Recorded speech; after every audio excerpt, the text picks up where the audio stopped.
graduate and a Valparaiso University freshman. I was born on April 27, 1999. 7 days prior, in Columbine, Colorado, 12 students and 1 teacher were murdered in a high school. At the time of the shooting, Columbine was one of the deadliest mass shootings in United States history. But then came Virginia Tech, where 32 people were killed. After this, it was hard to imagine that it could get much worse. But then in 2012, 20 children ages 5 to 6 were murdered, with 6 adults in Sandy Hook Elementary. And then came San Bernardino, and then Orlando, and then Las Vegas and Sutherland Springs, and now Parkland. I have grown up in the age of mass shootings. I have practiced lockdown drill after lockdown drill while still never going a day of my life not worried that I will be the next victim of a mass shooting. For far too long, my generation has waited on our elected officials to protect us and make our safety and lives a priority. We are saying enough is enough.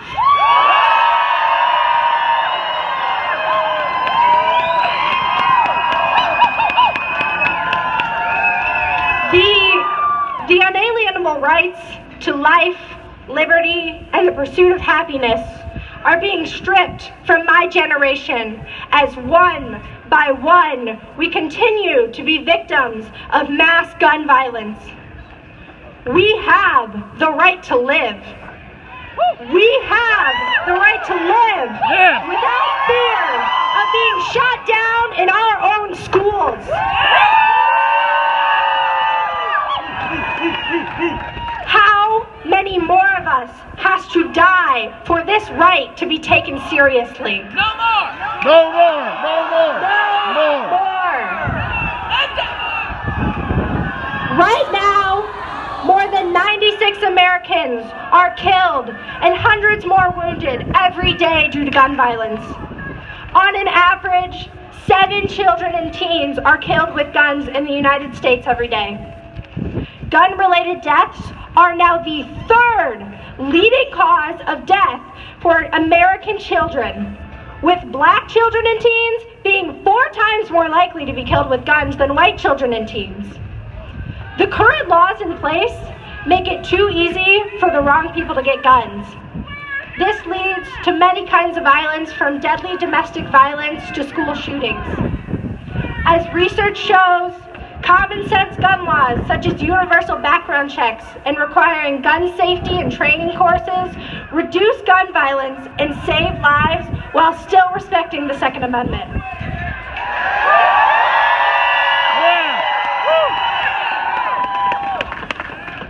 It is time to stop the 35,000 gun deaths that occur each year. We must work together to reduce gun violence in all of its forms in all of our communities. Yes! Right now, I would like to take a brief moment to welcome our counter-protesters. Having you here today begins the open dialogue between both sides on how to end gun violence.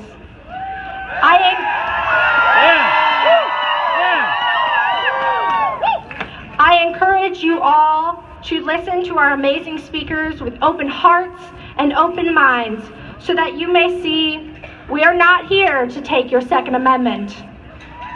Right.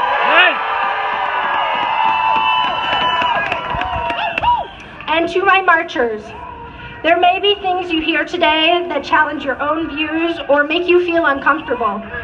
I encourage you all to also listen with open hearts and open minds to those reaching out to you, calling on you to pay attention and make a difference. Together, we are here today as a collective of everyday Americans, taking to the streets to demand that our lives and safety become a priority, and that we end gun violence and mass shootings in our schools and communities today. We chant, enough is enough as we march for our lives to change the conversation about gun violence. You may say we are dreamers, but we are not the only ones.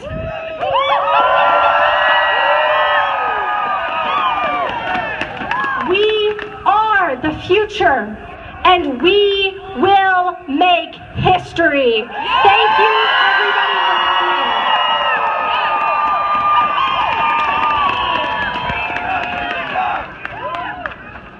I'd like to introduce our next speaker, Caitlin Balakir.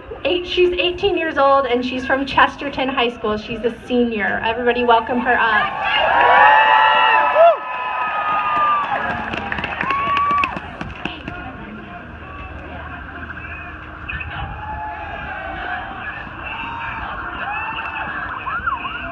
Again, I'd like to thank all of the thank yous that she gave out to all of you. Thank you for being here. This is the first step for change, realizing that we all have a voice. And with that, I want to begin. So, making up just 5% of the world's population, the United States accounts for 1/3 of the world's mass shootings, the rate at which has been steadily increasing, and since 2011 has tripled. It seems now that in the wake of disaster after disaster, that it's time to talk about gun reform. But the immediate response by politicians following these atrocities was that it's too early for discussion on gun reform. But as Floridian Congressman Ted Deutsch puts it, it's not too soon, it's too late. It's too late for the 17 victims of Parkland. It's too late for all of their families. And by their very own logic, the rate at which these mass shootings are occurring, there will never be a right time to talk about gun reform. Not when every few weeks we have a dozen students shot and killed in their classrooms, only to have another slew of grieving families for who it's too soon for. But in the wake of growing public concern, the adults requiring children to go to school but refusing to keep them safe there are recycling their classic line of defense, or rather, indifference, that guns don't kill people, people kill people. Well, as if this mindless mantra had some occult acclaimed ability to stop a bullet from shredding through a child's chest, each one of us here today is perfectly aware that a gun cannot pull its own trigger. And of course, one's mental state contributes largely to their actions. But we cannot abide by the notion that someone can be a rationally thinking lawmaker while simultaneously believing that guns have no influence on one's ability to carry out an assault on children. Yeah! The bottom line is that innocent students are dying and these weapons are contributing. The AR-15 is an adapted military weapon that was the signature weapon of the United States during the Vietnam War. The intention behind its creation was not only to kill people, but to kill them effortlessly and efficiently. The provisional IRA loved the AR's ability so much that they nicknamed their version the Widowmaker. The Widowmaker. A widow is the name for a husband who lost a wife, and the widower is a name for a wife who loses a husband. A child or a parent that loses, a child that loses its parents is called an orphan. But we have no name for a parent who loses a child. That is how effective that we have become by sweeping this matter under the rug every time it rears its ugly head, that we don't even have a single syllable to mark the pain left behind when a mom gets a call from the school superintendent that her baby boy's life has been smeared off of the face of this earth, or a father whose daughter was bound to college but is now bound to nothing more than a closed casket funeral. But it's okay, because guns don't kill people.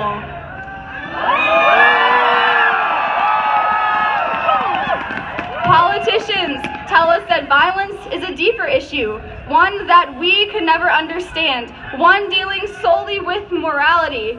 But it seems that teens across the country have now become more acquainted with violence than anyone could have ever thought possible, yet we find ourselves ignored. The real moral dilemma is that our own president won't even acknowledge student-led movements across the nation.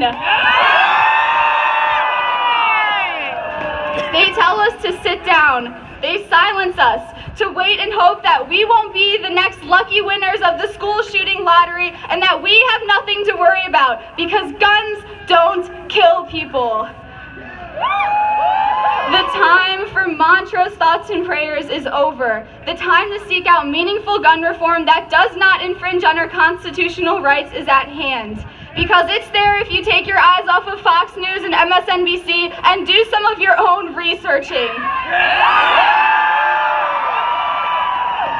Yes, we need to raise the age to purchase a firearm to 21. We need to ban bump stocks. We need to limit magazine capacities. And we need to take a closer look at what kind of guns we're allowing Americans to purchase. In addition, we need comprehensive background checks on all sales of guns, including these private transactions, because Chicago's regulations on gun purchases won't do a single thing if someone can walk a few blocks from the south side of Chicago into Indiana and purchase a gun with no ID.